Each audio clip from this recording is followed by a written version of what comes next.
আসসালামু আলাইকুম। দৈনিক সকালবেলার স্টুডিও থেকে আপনাদের জানাচ্ছি অভিনন্দন। আজকে আমাদের স্টুডিওতে উপস্থিত হয়েছেন কিশোরগঞ্জ জেলা পরিষদের প্রশাসক খালেদ সাইফুল্লাহ সোহেল, ভিপি সোহেল। তিনি রাজনৈতিকভাবে ভিপি সোহেল নামে পরিচিত। জনাব সোহেল, আপনাকে আমন্ত্রণ জানাচ্ছি আমাদের আজকের স্টুডিওতে। ধন্যবাদ আপনাকে। ধন্যবাদ সকালবেলার দর্শক মন্ডলী যারা দেখছেন। আপনি নিশ্চয়ই জানেন বাংলাদেশে প্রায় ১৯ বছর আগে বহুল আলোচিত 111 এর প্রভাবশালী ব্যক্তিত্ব লেফটেন্যান্ট জেনারেল মাসুদ উদ্দিন চৌধুরীকে সম্প্রতি সরকার গ্রেপ্তার করেছে। বেশ কিছু ফৌজদারি অপরাধে তাকে গ্রেপ্তার করা হয়েছে এবং ইতিমধ্যে তাকে ৫ দিনের রিমান্ড দিয়েছে আদালত। জনাব মাসুদ উদ্দিন চৌধুরীর এই গ্রেপ্তারকে আপনি রাজনৈতিকভাবে কিভাবে দেখছেন? ধন্যবাদ আপনাকে। যার সম্বন্ধে আপনি বলেছেন, একটু আগে ব্যাখ্যা দিয়ে নিতে হয়। সে জেনারেল মাসুদ, সে ছিল তারেক রহমান সাহেবের, অর্থাৎ বেগম খালেদা জিয়া সাবেক প্রধানমন্ত্রী, উনার আপন ভাই সৈয়দ ইস্কান্দর সাহেবের আপন ভাইরা। উনাকে বিএনপির ফ্লেভার নিয়েই বিএনপির সরকার তাকে পুষে টুষে বড় করে নবম ডিভিশনে জিওসি করেছিলেন। জিওসি করার পরে সে তো বিএনপির লোক, বিএনপি গণনাল, বিএনপির পরিবারের লোক। সে 111 এর সময় সবচেয়ে বড় ভূমিকা নিল এই পরিবারকে ধ্বংস করার জন্য। শুধু এই পরিবারকে ধ্বংস করার জন্য না, আসলে জিয়া পরিবার যদি ধ্বংস হয়, ধ্বংসটা বাংলাদেশেরই ক্ষতি হয়। কারণ স্বাধীনতার পর থেকে আপনি দেখেন, 1975 এর পরে শহীদ জিয়াউর রহমান মুক্তিযুদ্ধের ঘোষণার মধ্য দিয়ে দেশ স্বাধীনতার পরে আজকে পর্যন্ত বাংলাদেশের স্বাধীনতার যে সর্বমূল ধরে রাখার যে দায়িত্বটা, এটা জিয়া পরিবারের উপরেই পড়েছে। আপনি প্রথম জিয়াউর রহমান মুক্তিযুদ্ধের ঘোষণা দিলেন, সে মেজর থেকে উঠে এসে 75-এর 7ই তখনকার নভেম্বর রাজনৈতিক প্রেক্ষাপট। প্রেক্ষাপটে 7ই নভেম্বর উনি ওইটা নেতৃত্ব দিয়ে দেশটাকে একটা সুন্দর সিস্টেমের মধ্যে নিয়ে আসলেন। তখনও বাংলাদেশের স্বাধীনতা সার্বভৌমত্বের প্রশ্ন ছিল। ঠিক 82 সনে এরশাদ যখন দখল করলো, আবার সেই বেগম খালেদা জিয়ার উপরই বর্তালো, যখন শহীদ জিয়াউর রহমানকে নির্মমভাবে হত্যা করা হলো। সুতরাং আমার কাছে যেটা মনে হয়, এরপরে দেখেন 17 বছরে এই জাতি যখন চরম দুর্বিষহ অবস্থায়, তখনও জিয়া পরিবারের নেতৃত্ব দিয়েছেন তারেক রহমান সাহেব। এই যে 17 বছর যাবতে জাতি কলঙ্কিত হয়েছে, 18 বছর যাবৎ জাতি যে গণতন্ত্র শূন্যতার মধ্যে ভুগেছে, এই দেশের স্বাধীনতা সার্বভৌমত্ব প্রশ্নের মুখে পড়েছে, এটার জন্য যে 2-3 জন দায়ী, মুজাফর এবং মুনাফেক কুলাঙ্গার যাই বলেন, এই জেনারেল মাসুদ হচ্ছে সবচেয়ে বড় মুনাফেক, সবচেয়ে বড় মির্জাফর। সে শুধু জাতির সাথে মির্জাফরি করে নাই, সে শুধু রড দালালি করে কাজটা করে নাই, সে নুন খেয়ে গুন গেয়ে মির্জাফরের মতো নবাব সিরাজউদ্দৌলার বগলে থেকে যেমন মির্জাফরি করেছেন, ঠিক সেই মাসুদ জিয়া পরিবারের সাথে বেগম খালেদা জিয়ার বগলে থেকে তার ভাইয়ের আশীর্বাদে, তাদের সমর্থন নিয়ে নবম ডিভিশনের জিওসি হয়েছে যে মুনাফিকে করেছেন, তার বিচার তো 2008 সনের পরে হওয়া উচিত ছিল। রাষ্ট্রের উচিত ছিল সেরকম বিচার করা। আমি আপনার সঙ্গে আরেকটু যোগ করতে চাই যে 111 এর তৎকালীন সেনাপ্রধান জেনারেল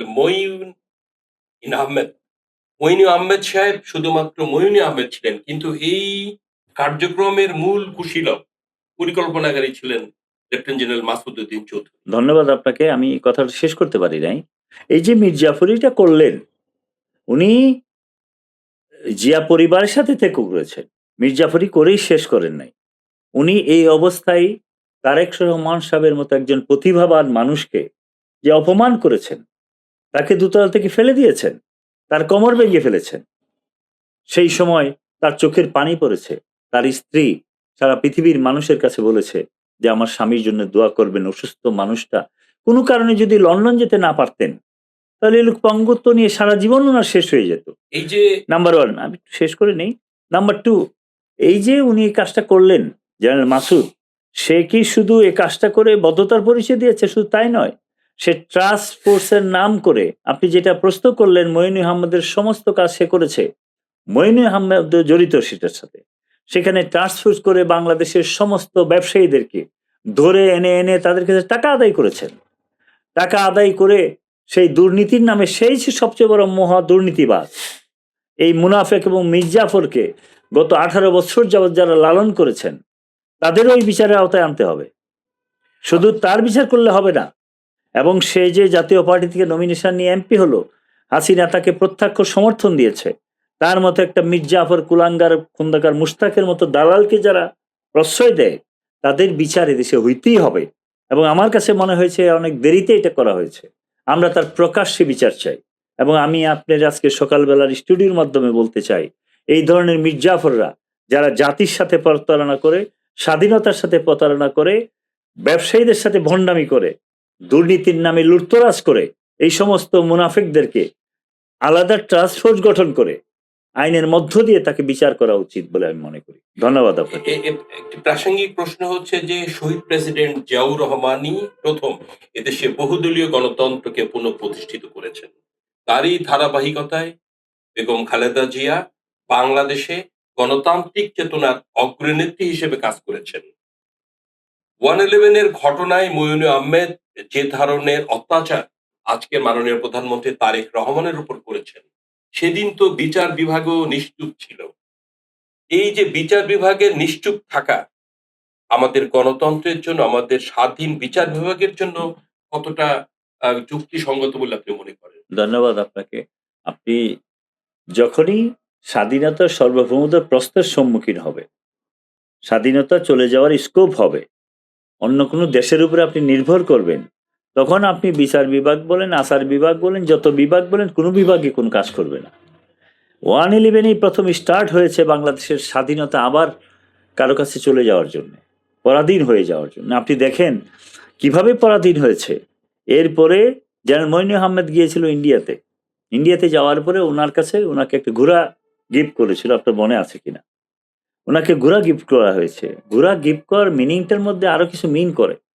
ঘোড়া গিফট করে আপনি কি ঘোড়াতে আপনাকে বসালো, বাট ঘোড়া চলার জন্য তো চাবুক লাগে। চাবুকটা কিন্তু তার হাতে দেয় নাই, সেটা ইন্ডিয়ান রেখে দিয়েছিলেন। সেই সময় প্রমাণিত হয়েছে যে এই দেশের স্বাধীনতা সার্বভৌমত্ব ইন্ডিয়ার কাছে দায়বদ্ধ হয়ে গেছে। দায়বদ্ধ হয়েছে বলেই গত 17 বছরে একদিনের জন্য বাংলাদেশে গণতান্ত্রিক কোনো নির্বাচন হয়নি। যখনই নির্বাচন হয়েছে তখনই ইন্ডিয়া ইন্টারফেয়ার করেছে। 2013-তে করেছে, 14-তে করেছে, 18-তে করেছে, 24-এ করেছে। আপনি জানেন একটি বারের জন্য কি আমরা ভোট দিতে পেরেছি? অথচ তাদের দেশে কিন্তু ভোট হয়, আমাদের দেশে হয় না। এই গণতন্ত্রের প্রশ্ন বললে পরে নিরাপত্তার প্রশ্নে, বাংলাদেশের স্বাধীনতার প্রশ্নে বাংলাদেশের জনগণ সিদ্ধান্ত নেবে, এই কথা বলে তারা ছেড়ে দিতেন। আসলে বাংলাদেশের গণতন্ত্র বলে তখন কিছুই ছিল না।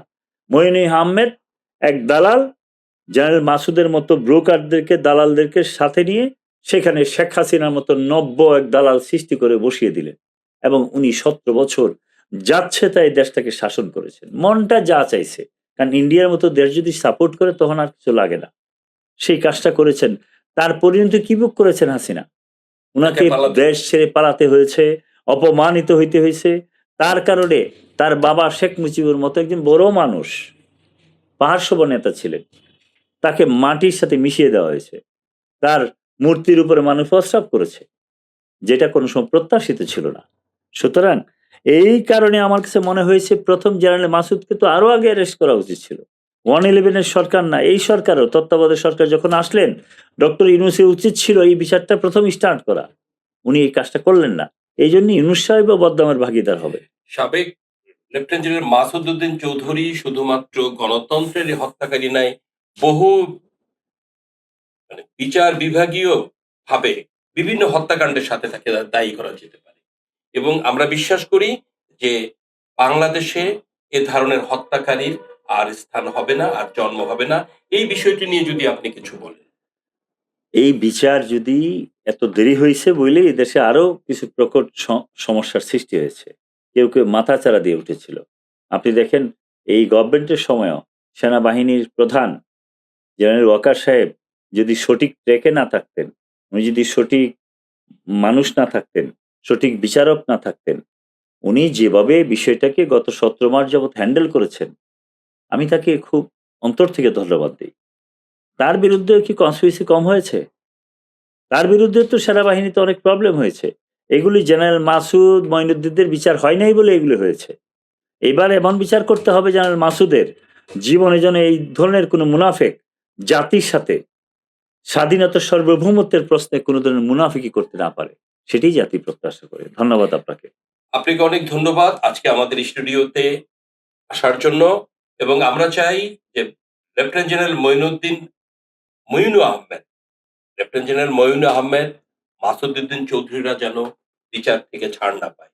এটাই হোক আমাদের আজকের অঙ্গীকার, ধন্যবাদ। দৈনিক সকালবেলার অঙ্গীকার।